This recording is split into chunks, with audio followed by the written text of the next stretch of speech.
യേശുവിൽ ഏറ്റവും പ്രിയമുള്ളവർ, ഇന്ന് സെപ്റ്റംബർ മാസത്തെ 4-ാമത്തെ വെള്ളിയാഴ്ചയാണ്. Saint Joseph Friday. വിശുദ്ധ ഔസേപ്പിതാവിനെ ഓർക്കാനും ഔസേപ്പിതാവിൻ്റെ മധ്യസ്ഥയിൽ പ്രാർത്ഥിക്കാനും കർത്താവ് ഒരുക്കുന്ന ദിവസം.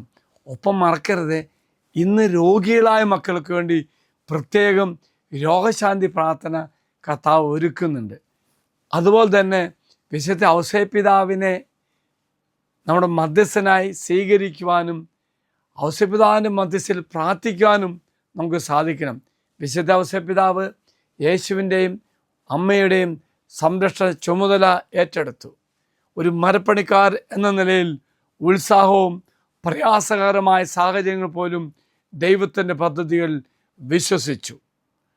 എങ്കിൽ പ്രിയമുള്ളവരെ, ദൈവഹിതം നിറവേറ്റി ജീവിക്കുവാൻ, പദ്ധതിയിൽ വിശ്വസിക്കാൻ ദൈവം നമ്മെ സഹായിക്കട്ടെ. അതുപോലെ വിശ്വാസം, വിനയം, അനുസരണം എന്നിവ പ്രവൃത്തിയിലൂടെ ഔസേപ്പിതാവ് തെളിയിച്ചു വന്നു. പ്രിയമുള്ള സഹോദരന്മാരെ, 2 കാര്യം നമ്മളിന്ന് പ്രാർത്ഥിക്കുന്നു. ഒന്ന്, ഔസേപ്പിതാവിൻ്റെ മധ്യസ്ഥയിൽ വലിയ സൗഖ്യം ലഭിക്കാൻ വേണ്ടി പ്രാർത്ഥിക്കാം. 2ാമത്, ഔസേപ്പിതാവിലുണ്ടായിരുന്ന ആ നല്ല ഗുണങ്ങൾ, ആ കൃപയെല്ലാം നമുക്കും ലഭിക്കാൻ വേണ്ടി ഔസേപ്പിതാവിൻ്റെ മധ്യസ്ഥയിൽ പ്രാർത്ഥിക്കാം. ഇന്ന് ഔസേപ്പിതാവിൻ്റെ മധ്യസ്ഥയിൽ നമ്മൾ പ്രാർത്ഥിക്കുമ്പോൾ നമ്മുടെ നിയോഗം ഈ വാഗ്ദത്ത പെട്ടിയിലേക്ക് സമർപ്പിക്കുക.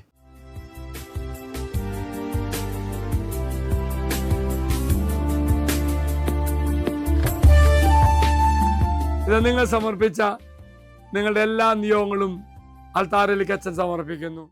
ദൈവം എല്ലാവരും അനുഗ്രഹിക്കട്ടെ. മറക്കരുത്, ഇന്നത്തെ ശുശ്രൂഷ നിങ്ങൾ കാവൽത്തായി കടന്നു വരണം, മറ്റുള്ള പറയുകയും ചെയ്യണം കേട്ടോ. വലിയ അനുഗ്രഹത്തിൻ്റെ ദിവസമായി മാറുകയും ചെയ്യും. ഈശോ എല്ലാവരും അനുഗ്രഹിക്കട്ടെ എന്ന് പ്രാർത്ഥിക്കുന്നു. ഔസേപ്പിതാവ് നമുക്ക് വേണ്ടി മാധ്യസ്ഥം പ്രാർത്ഥിക്കട്ടെ. അച്ഛൻ ഈശ്വര ആശീർവാദം തരാം. നമ്മുടെ കർത്താവായ ഈശോ മിശിഹായുടെ കൃപയും പിതാവായ ദൈവത്തിൻ്റെ സ്നേഹവും പരിശുദ്ധാത്മാവിൻ്റെ സഹവാസവും നാം എല്ലാവരോടും കൂടി ഉണ്ടായിരിക്കട്ടെ, ഇപ്പോഴും എപ്പോഴും എന്നേക്കും. ആമേൻ. ഒരു നല്ല ദിവസം ആശംസിക്കുന്നു. എല്ലാവരും കർത്താവ് അനുഗ്രഹിക്കട്ടെ.